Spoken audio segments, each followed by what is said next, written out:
Welcome to the Unabridged podcast. I'm Ashley. And this is Jen. Join us for bookish episodes and check out our website, unabridgedpod.com, where you can find lots of new bookish content to grow your TBR. Sign up for our newsletter to find out more about online book discussions and upcoming events. Find us on Patreon for extra unabridged content. Join us on Instagram and Facebook at Unabridged Pod and message us there or see our website to get plugged into the Unabridged community. You want opinions about books? We've got them. Hi, and welcome to Unabridged. This is episode 293. Today, we are sharing with you all what was previously on Patreon, and it is discussing the pilot episode of Alice Oseman's Heartstopper. We both loved that series very much. I feel like it's been a little while since we shared. If you have not read a really amazing graphic novel series, stop what you're doing and go check out the first one from the library. Those are amazing, and I didn't watch the entire series. Did you, Jen? Yes, I'm caught up with it. Okay, but I loved the series. I think it's fantastic. So we're excited to share that with you today. And before we get into that, we wanted to do our bookish check-in. Jen, what are you reading? I am currently reading Toni Morrison's Song of Solomon with my Chunky Classics Buddy Read group, and I have read this before, but it has been decades. I was I think I was in grad school, but I can't remember for sure. And so I feel like I remember the biggest parts of it, the parts that people write about and talk about. But wow, I've discovered there's so much I've forgotten. We do 2 chats with it, one halfway through, and it was so hard to stop midway through because Morrison's writing is just amazing. And even though it's dark, it is so compelling. But the premise is the main character is Milkman Dead. Milkman is a nickname that he got. I don't want to reveal how. That would be a big spoiler. But he got in this way. It's not a nice nickname. I'll just say that. And he lives with his parents. His dad, Macon Dead, is a really unpleasant father. He is just not kind. He is very abusive to his mother. His mother grew up in a fairly wealthy household in the black part of town. So he's was a doctor. And even though there was a lot of discrimination, he was very respected in their part of town. And so she grew up pretty privileged and then married this man who just has made her life miserable. Milkman has 2 older sisters. All of them are named after characters in the Bible, which is one of the through lines of the novel. And it opens with an insurance agent who has decided that he is going to fly. He has made himself wings, and he goes up to the top of his house and decides he's going to fly. And this is a recurring symbol through the novel, is this ability of men to fly. So it's hard to describe the plot of this one. Milkman's aunt, Pilot, is a large presence in the book. She is Macon's sister, and their father was murdered, lynched essentially when they were children, and that obviously affected their lives ever after. And the way Macon has responded to that is to have this need to own things and to gather a sense of security through owning things. Pilot has really gone in the opposite direction, and she values other things that she can control more, but also shedding things that don't matter because that's a way for other people to control you. And so seeing their contrasting ways of approaching life after trauma is really fascinating. It's a really complex novel, but as always, I use like a whole tin of book darts on the first half of the book. It's so brilliantly written, and there are sentences that just stop me in my tracks. And there are lots of interesting, like Emmett Till is a part of it. So Emmett Till's death occurs as part of the narrative, and seeing how different characters react to the news of that death tells you a lot about who they are. It's just an incredibly complex and brilliant novel, which I feel like should go without saying with Toni Morrison, but every time I read one of her books again, I'm just struck anew by everything I didn't catch the first time through or don't remember catching the first time through. So it's been such a rich reading experience. So that is Toni Morrison's Song of Solomon. Oh, Jen, I haven't read that one in ages. That makes me want to revisit. Yeah. At the time that I read it, I was trying to read all of hers, and that I said that one was my favorite. Now, since I've read others, like I've read The Bluest Eye several times, I've read Beloved several times, so we'll see. Yeah, how this, it's hard to pick a favorite. I think it's the one you're reading at the moment, but Yeah, right. how about you, Ashley? What are you reading? So one of the books I'm reading is Rebecca Yarros's Iron Flame. I think I've shared before when I finally picked up Fourth Wing, which was a great decision in mid-winter this year. And now I'm visiting this one, and this is set in a fantasy world. It is very dystopian. Violet Sorrengail is the main character, and it picks up right where book one ends. There is a major reveal at the end of book one that really kind of shatters the way that Violet had understood the world around them. That pivotal piece is very important for Iron Flame, so I don't want to do any spoilers, but essentially, I am really enjoying it.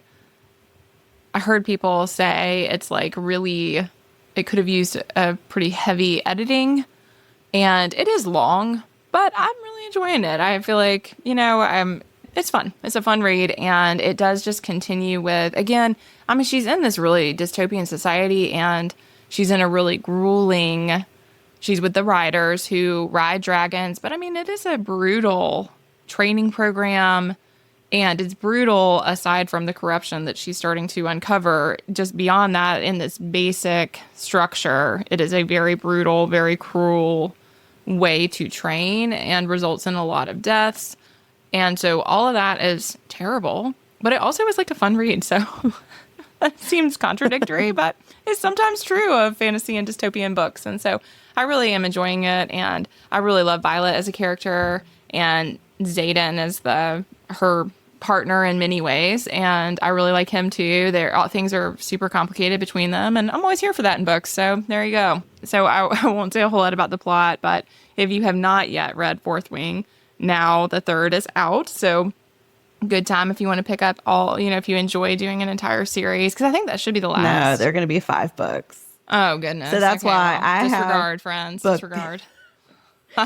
Yeah, I have book 3, Onyx Storm, and I'm trying to decide what to do. Because, of course, I want to read it now, but she said she's going to take more time with book 4. So I'm like, should I just wait and read book 3 closer to book 4? Or should I just wait till the whole series is out and just devour 3, 4, and 5? So I have not yet dived into Onyx Storm. I'm a little sad to hear that, actually. So disregard what I said and pace yourself appropriately. I don't know. If I'd known there were going to be 5, I might not have started. So 3 is my ideal number, friends. I do not enjoy it when they go beyond that particularly, but that's okay.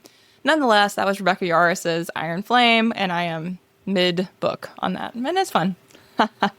We hope you enjoy our discussion of Heartstopper and the pilot of that. If you have not yet watched, we would definitely recommend watching prior to listening. And those are 30-minute episodes. And so pretty quick watch to enjoy the pilot if you want to check it out. And yeah, we both had great things to say. So we hope you enjoy this discussion. And then we'll circle back with our lit chat game. Hey, and welcome to this month's Patreon episode. We are so excited to discuss the pilot episode of Heartstopper. This is Alice Oseman's series that Jen and I both read. Jen shared with me, and then I read, and I've posted about it a lot on our Instagram feed. So if you've seen, I was pretty in love with the whole series, and this is... Would you say it's a webcomic, Jen? I mean, it's like It started as a webcomic. It's more like a comic series. Yeah. Then it is... I'm always reluctant to call it a graphic novel, and I don't know why, but anyway, it is a series. I think it's because they are marked as volumes, and they're pretty quick. But there are 4 of them out so far. There's supposed to be 1 more, which I'm eagerly anticipating. Yes. So... we both watched the pilot, and I'm excited to hear what you thought, Jen. And this is on Netflix for people who are subscribing there. You can watch it on there. What are your overall impressions, Jen? Oh my gosh, I loved it so much. The hardest thing was not immediately just watching the next episode because, I mean, they're short, right? So they're like, the first one I think is 25, 27 minutes, something like that. And they are just the word that's popping in my head is darling. Just adorable. Just so they capture the sweetness of the graphic novels or webcomic adaptation, whatever you want to call them, so beautifully. I think the casting is great. I think I just loved everything about the little animations, the little animated graphics that come on the screen periodically. Just brought that feeling of reading it on the page back. I just really love it. What did you think? Yeah, same. I thought it was really sweet, and I had such a firm idea of what I thought that they looked like that I spent some time. But I mean, the people they cast really do reflect because it is art and you have seen the characters. The people they cast do look like the characters in a lot of ways, but I still had to adjust, I think, to real boys who were acting instead of the ones I'd created in my mind as I read along. But yeah, I thought the casting was great. And the first time the animation happened, I was like, oh, that's weird. And the more that it happened, the more I loved the way that it was integrated. It did really hold true to Oseman's style in the original source material. And I also, that was something I really loved in her work, is that, for one thing, I do think you can watch this and not have read. So I do think that's relevant that like, this is not one where you're like, what's going on? I think sometimes that happens with adaptations, but I felt like, at least from episode 1, that it's great on its own and it stands alone. But I loved in the original how she used things like the little leaves and the hearts and stuff like that to kind of reflect emotion. The emotion of the characters were depicted by the way that she would put together these little leaves falling down, or, the hearts that were going across from box to box. So I felt like it was a nice carryover that touched on, I was thinking at the time when it was like the rosy background for Nick. I felt like it really captured that essence from the beginning. Yeah, and I thought, so it had been a little longer for me, and I think that probably did do me some favors, that I wasn't quite as close to it as you are. Yeah, but I really loved it. And just visually, it's really clever. I think the way it orients you to the school, and it's using these clever cuts and cute camera angles. I mean, it's very thoughtfully visually developed as well. There's a scene where Charlie is eating in his art teacher's room, where we know he was hiding out when he was bullied last year, but now he's there. Yeah, he's just trying to get away, and he's sitting in the corner, and it shoots him from above, and there are these trees painted on the floor underneath him. And so it's just visually so striking, and it's emphasizing just, there's symbolism there. So of course I want to analyze, he is growing, but he is also in this corner by himself because he's trying to work through things. Yeah, that was so, just beautiful. And I felt like it was really visually striking, but also a lot of introduction done very quickly. And I liked that also. I felt like we saw the friend groups really quickly and got to know Charlie's friends and their hesitations and like their concern for him. And I thought we saw all that. And then Elle is an important character. And I was interested in how the series would introduce her. So she's a trans character, and because it's an all-boys school, she is now at an all-girls school, but she had been very much part of their group at the boys' school. And so they're both happy for her that she is at a school for girls, but they're also missing her, of course. And I was interested to see, because I felt like in the books, you have time to unpack her backstory and get to know more about her. But I felt like all of that was really handled in a way that immediately orients the watcher and helps you know who she is and what's going on and how she ties into the friend group. And I thought all that was really great. And quick. It didn't take a long time for us to get a sense of who all of them are and how they fit together. So I love that. Yeah. Yeah. I mean, and I think the casting, just like you said earlier, all of the characters, they don't look exactly like what's on the page. I mean, the line where they say that Nick looks like a golden retriever. I just chuckled. I thought that too. I was like, he does. He really does. And I mean, he's got this sweet personality. Yes. I mean, and I think sometimes we think of golden retrievers as not being particularly bright. And I don't think that's true of Nick. But otherwise, I do think he is... Yeah. was about to start comparing him to a dog, which maybe I don't need to do. But I did think that was a very astute observation of him as a character if we were to label people as animals. And that casting just was so perfect for that line. I thought if for no other reason, I mean, he's a great actor. Oh my gosh. And I was so excited that Olivia Colman is his mom. Oh my goodness. And I was reading up on trivia and there isn't a ton about it, but I cannot wait. There's a scene later. I'm just going to go ahead and spoil this one moment. At some point in this first season, he does come out to his mom. And it said the trivia was that she was so moved by the way he acted that she just started sobbing in front of him or crying in front of him. And he thought she was still acting. And then she had to check her script because she had just lost track of what was going on. And I love her so much. And so I just could not. Yeah, I'm very much looking forward to finishing the first season. But then I think it's going to be a tough wait till season 2 because that's what. When I read those books, I had just gotten the first book from the library and was reading it on my kid's iPad. And I was, as soon as I finished it, I was like, oh my gosh, I cannot wait. And there was a hold. And so I had to wait like a day, not very long, but like a day. And then I just went ahead and checked out the rest because I knew I would not be able to wait until the next book. And I think it's going to be the same for the series. I just want to devour it all right now. Yes. And you know, Jen, you told me that you had that experience, but very rarely, even when you're like, you're gonna love this book, Ashley, you're gonna love it. So even when you say that, very rarely am I like standing at the gas station, scrolling through reading. That is just very rarely my experience. But that was totally what I did with this book. Like I read the whole thing on my phone, which I think I posted something about that. Yeah, that like part of why, I didn't understand. Listeners, if you have not used Libby, it's not obvious, actually. Like, I went through the process 4 times now. And you do have to, like, kind of click around to make it get to the point where it doesn't go to your Kindle, but you read in the app. Like, once I discovered I could do that, I was like, oh, I'll read on my iPad.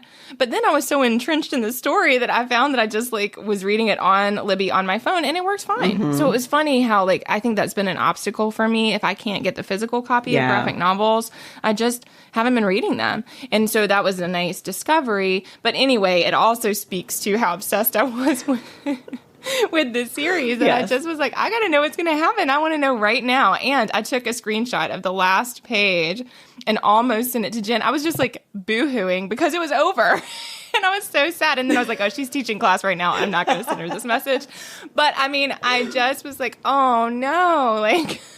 I know it hurts to stop. Like it's just great. I just think everything, and I think you see it in this pilot episode, that everything that they're experiencing is handled with such compassion and nuance.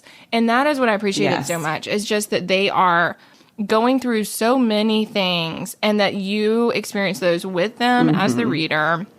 And that here in the first episode, I felt like you saw that. So yeah, I had some trepidation about watching the pilot because I loved the series so much and felt like what I liked about it might be hard to transfer. But so far, I felt like it really transferred. And I mean, I'll just talk about the acting again because Charlie's face, so the actor there is Joe Locke, his face communicates so clearly when Ben is so horrible to him, you just see every emotion cross his face and you feel it so deeply. He is so good at portraying just Charlie's sensitivity and his hopefulness in other people and the way he puts himself out there. And then when Ben is so ugly to him, it just, I felt every moment of it because of the acting and the way the scene is set up. I just thought it was really well done.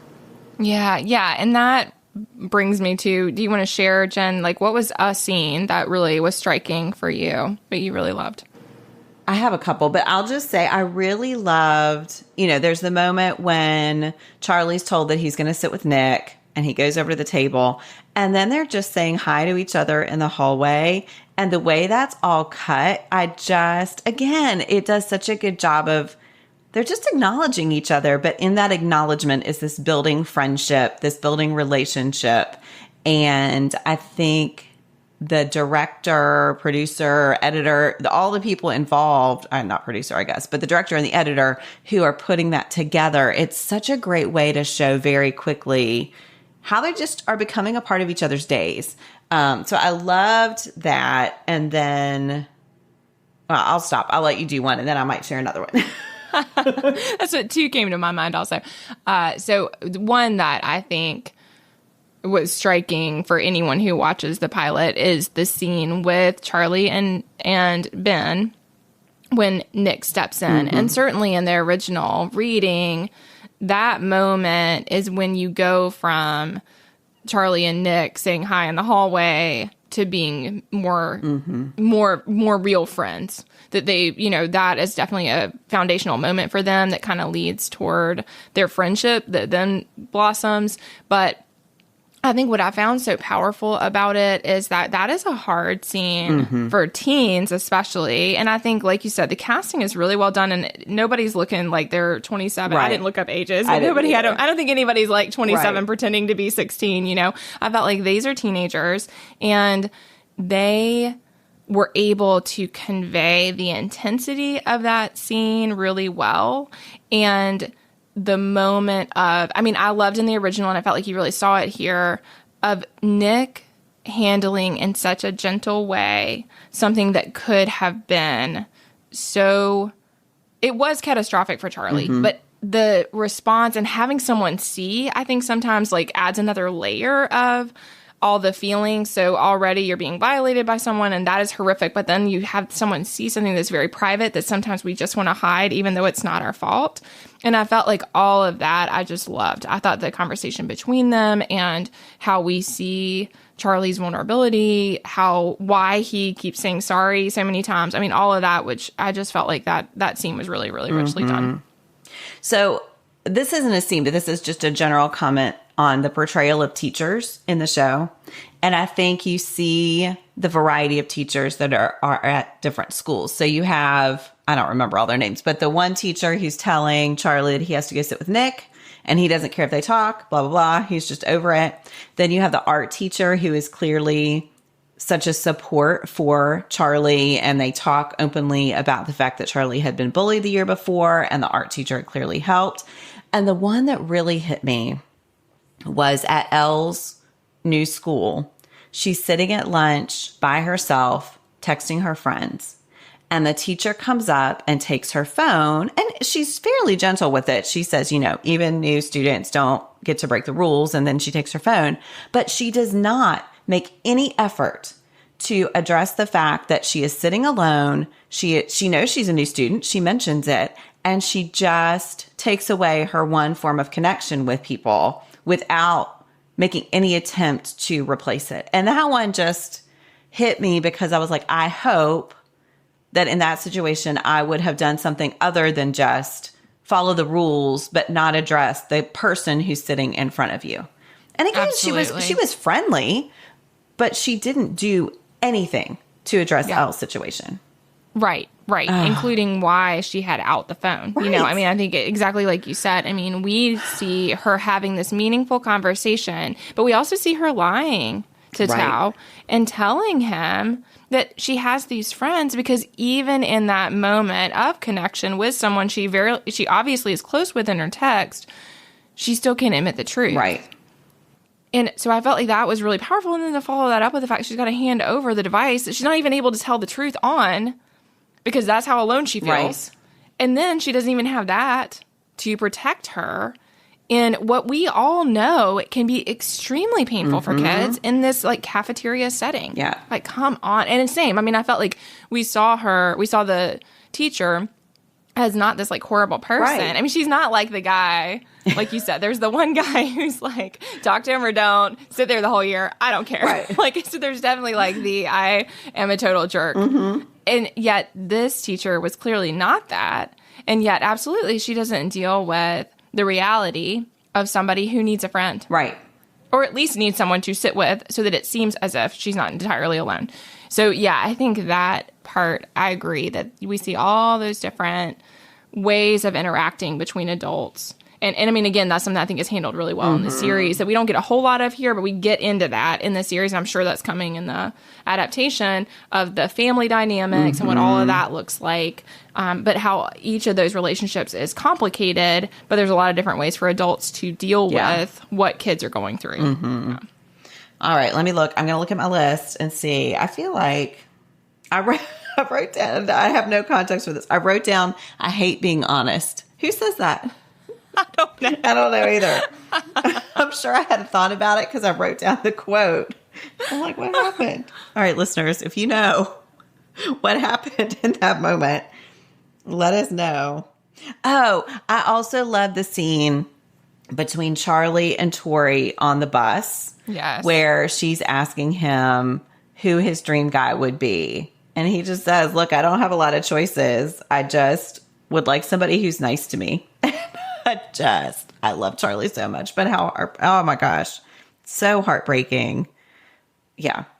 And you just see his development as a character and the way he's finally able to, like, that conversation he had with Ben, I think is really important too. I just love the way his character grows because he stands up for himself and he says, of course you don't have to come out with you're not ready, but you still have to treat me like a human being is basically what he's saying. And I think that is so important that he's not pressuring him to announce that he is gay to the school. He just doesn't want him to be a jerk. And that Ben can't see that there is a difference between those two things says what you need to know about that character. Absolutely. And I feel like for him, I thought all of that was conveyed really well. Just that he just doesn't care about Charlie at all. So it doesn't matter to him. I mean, gosh, such a jerk. Yes. But I mean, I think we see, in Charlie's conversation with Tori, we see how he feels like he has to take whatever he can get. Yeah. And not that he even, I mean, it's not like he's dying for someone to kiss him. I don't think that's what it is. It's that he just wants connection to other people. Yeah. But because he feels that he has to just take whatever he can get, he then puts up with these horrific things. And absolutely, Jen, I think you're right that we see this moment where he stands up for himself and that is so pivotal for him. I think Nick is a big part of that because with no romance in the picture, he sees a talent that Charlie has and invites him to become a part of something. And it's something that, is very foreign to him and his friends. They are not rugby players, as Tal says, but Nick, and he doesn't just invite him on and then abandon him. He helps him. He works with him. He's such a good friend. He's so sweet. And you can see how that would then give Charlie the confidence to say to Ben, no, you have to treat me, again, like a human being, like someone who exists in the world outside of our makeout sessions. And I think that Nick's care for him as a friend is part of what gives him that confidence. Yeah, absolutely. Yep.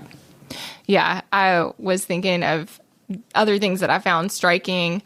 I was amazed by how often phones were an integral part of the pilot. But then I realized that's so much the way kids communicate. Absolutely. I mean, I thought that was interesting to watch too, just to realize that that's such an important part of friendships for teenagers now. And that I noticed it in the book, but it was not nearly as apparent to me. Whereas watching the show, I really felt it. But again, we see the development of Charlie through his texting. We really start to see how he's navigating that inner self and then what he shows to other people and how he's learning to, even though we watch him edit and edit and edit what he wants to show, he at least is standing up for himself, like with Ben.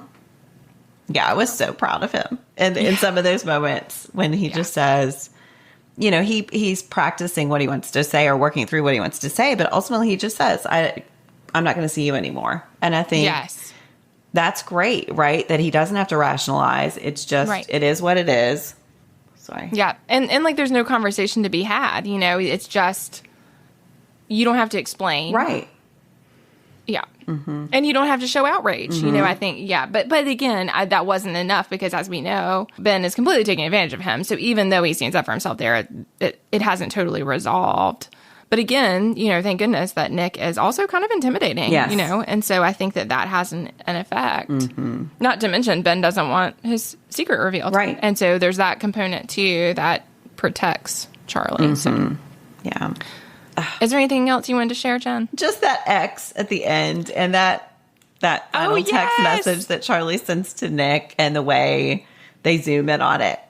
Yeah, It made me giddy. I loved it so much. It really was I was like, should I watch the second episode? Can I get away with it? And I was like, no, because I'll totally mess up for this episode what happens in the first versus later. But I had that debate too. I was like, could I keep going now? I think I'll probably say something that I shouldn't. But I almost texted you to see if we should just do the first two. And I was like, it's not going to get any better. Then I'll just want to watch 3. So right. Yeah, that whole scene with his mom. And like, again, in the original material, we really see the development between Nick and his mom. So we get to know them quite well. But I think in that scene, you see, again, that interior life of a teenager and then how that is different than the outer life with their family. And so, you see that sweet private moment of him receiving that message. Yeah, I loved it. Very good. Oh, I can't wait to watch the rest. I know, right? Well, thank you all for listening. If you are reading or watching Heartstopper, please let us know. We would love to hear your thoughts. You can always message us at Unabridged Pod. So, or you can, we've talked about Patreon does have a spot where you can comment. So feel free to comment on there too, and we can see that. Thanks for listening.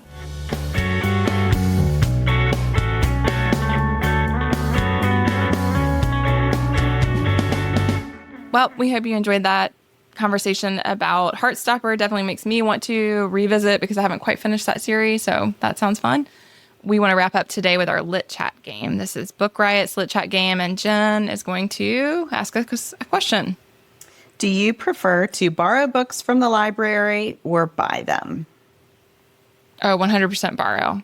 I am a huge Libby user, and I go there first, but I will also borrow the paper, like the hard copy from the library. Yeah, 100%. I'm definitely a library user. And these days, I almost never purchase the physical book, but I will buy the Kindle. Like I have the Kindle Paperwhite. Yes, Paperwhite.